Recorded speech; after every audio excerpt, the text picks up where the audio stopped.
Hey, welcome to the Pharmacy Residency Podcast, member of the Pharmacy Podcast Network.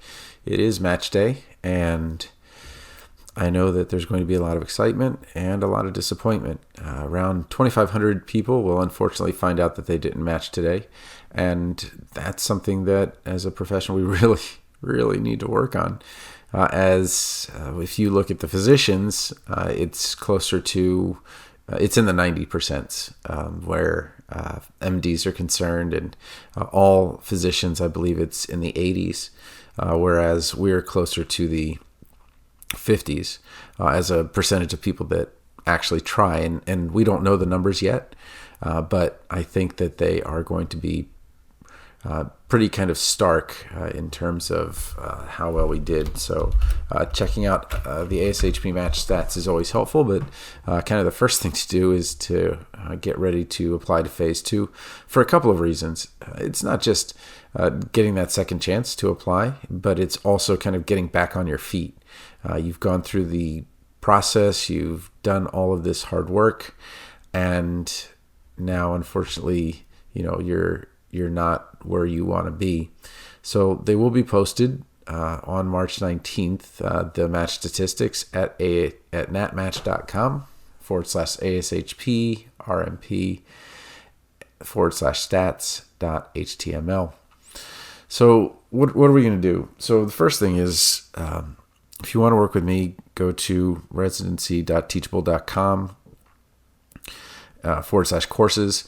And the first thing I would recommend doing is we need to work on your letter of intent, which not just for the fixing it and making it better for next time, but also because you need to kind of take a quick relook at, all right, well, am I still in this? Do I really want to do this residency thing?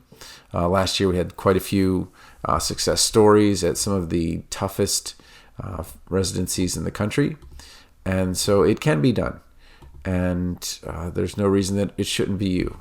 There's a coach, and I wanted to kind of tell you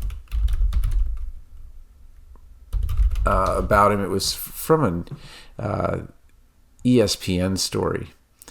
And it was this coach from, I think it was North Carolina Central University. And they were in the tournament, and obviously it's tournament time. And his moniker or motto was, "Why not us?" And that just kind of, it's like, well, why not me? Right? So for residency, well, some people are going to match in phase 2. Why not me? And some people are going to have kind of great comebacks. Why not me? And so I think that that's kind of the mindset you want to take from now, which is, why not me? And the other thing that kind of redoing this letter will also kind of put you in a mindset of, okay, well, let's kind of get back on track to what I know we want to do and whom I want to help. And yeah, there's this huge focus on residency and especially academic medical centers. Those are the ones that get the majority of the applications. But let's think about that. So that is a very specialized job and specialized kind of track. And you're going to help people get better in a very, in many cases, acute care environment.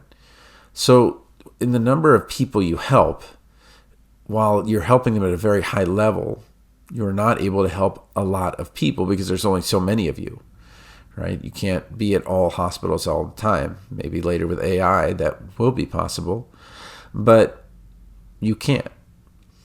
So when you talk about helping people, and if that's your mission, and helping a lot of people, there are ways to help many, many, many more people. And when you hear about best-selling authors, you may not think about how many people they help. So if I look at the number of books that go out for me every week, it's about 150 audiobooks. And probably should have done the math before I start talking math in an in a situation like this, but so we can just take the 150 and multiply by 52, because it does happen year round. It's all on automatic pilot. So that's about 8,000 books, almost 7,800 in just the 52 weeks in just the audio books. And so that doesn't include the print books, the ebooks, and things like that. And so I'm helping around 10,000 people a year at least. That doesn't include the podcast. It doesn't include the face-to-face classes that I have at the college that I teach, and so forth.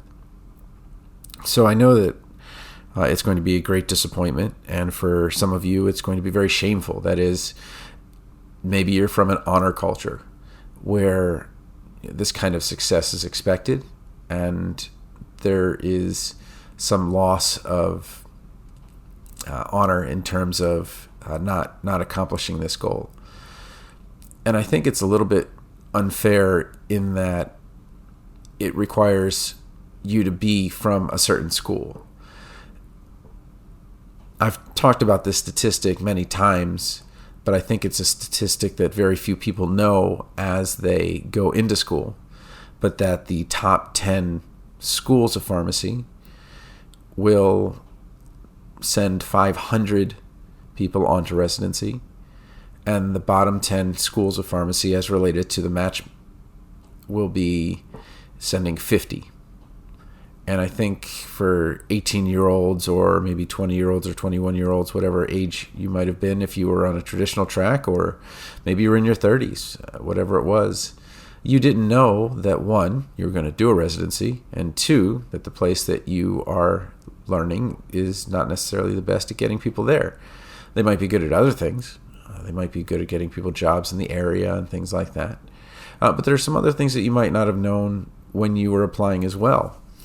And one of those, or the number one thing that I think is a real surprise to students, is how local most residencies are and how homogenous most residencies are. We think of residency as being something that is unbelievably fair, that there's this process, and if I work the hardest, then I get the residency. But it's really not that. It's a match, and it's a match on personalities, and it's a match on other things that have a lot less to do. So I'm trying to turn around letters of intent in 24 hours. I'll make sure to do them within 48. But our goal, again, is to fix that letter of intent by the time that you need to apply for phase 2 coming up here in the next week in just a couple days. So again, if you matched, great, wonderful. If you didn't, consider working with me on the letter of intent at residency.teachable.com /courses, and it's the letter of intent extreme LOI makeover, and we will work together, and you'll send me your letter of intent and CV and a link to the site that you put as your top choice, and I'll help you with that letter, and then I will also help you with a template that will allow you to have a unique template to apply to many more sites a lot faster, which is what you have to do under these phase 2 super fast conditions. So TonyThePharmacist at gmail.com if you've got questions.